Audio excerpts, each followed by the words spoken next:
Two former Lenexa police officers are suing their former department and boss, saying nasty anonymous letters followed them to their very next job.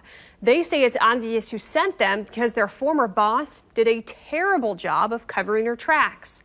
Investigative reporter Angie Raccone is taking a closer look now at how it was all solved with stamps. Almost everyone can relate to this next report. Maybe you've had a boss you didn't like or they didn't like you.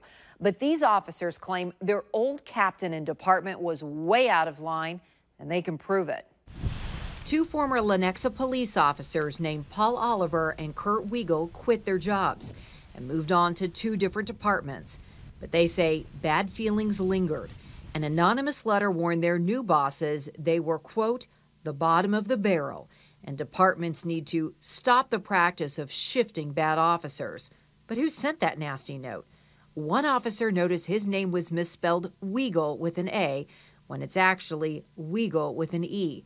And that's how his former boss misspelled his name for 14 years.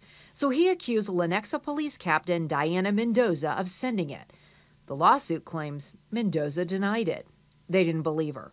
So they turned to a private detective for help, calling the letters embarrassing, harassing, and defamatory. Here's how the case was solved, according to the lawsuit.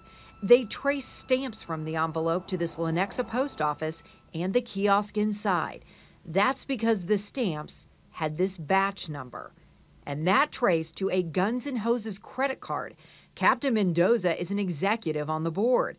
And here's the picture from the camera inside the kiosk showing who bought the stamps. It's Captain Mendoza. The lawsuit claims Mendoza eventually resigned when confronted with the evidence.